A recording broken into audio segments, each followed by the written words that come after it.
कर्म बड़ा या भाग्य। एक बार देवर्षि नारद जी बैकुंठ धाम गए। वहाँ उन्होंने भगवान विष्णु का नमन किया।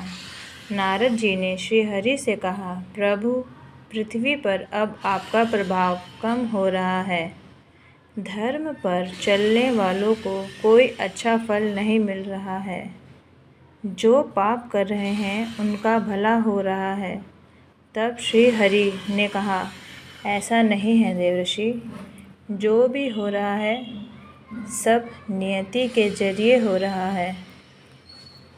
नारद बोले, मैं तो देख कर आ रहा हूँ, पापियों को अच्छा फल मिल रहा है और भला करने वाले धर्म के रास्ते पर चलने वाले लोगों को बुरा फल मिल रहा है। भगवान ने कहा, कोई ऐसी घटना बताओ। नारद ने कहा, अभी मैं एक जंगल से आ रहा हूँ, जहाँ एक गाय दलदल में फंसी हुई थी। कोई उसे बचाने वाला नहीं था। तभी एक चोर उधर से गुजरा। गाय को फंसा हुआ देखकर भी नहीं रुका।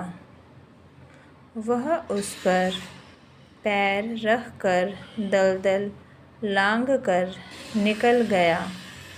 आगे जाकर चोर को सोने की मोहरों से भरी एक थैली मिली। थोड़ी देर बाद वहाँ से एक वृद्ध साधु गुजरा। उसने उस गाय को बचाने की पूरी कोशिश की।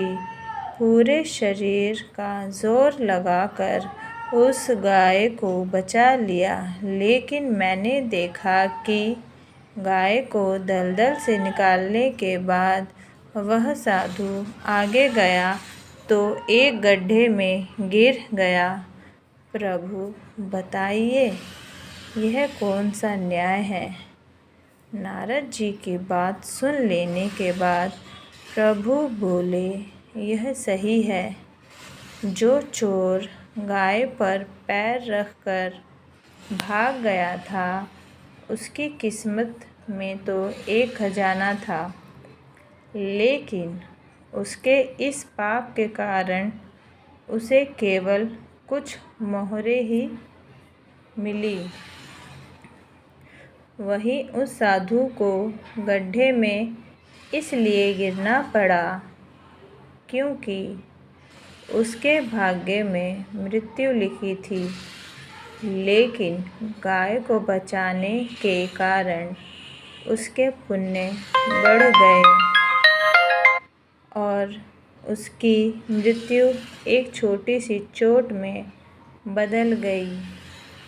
इस इंसान के कर्म से उसका भाग्य तय होता है। इंसान को कर्म करते रहना चाहिए, क्योंकि कर्म से भाग्य बदला जा सकता है।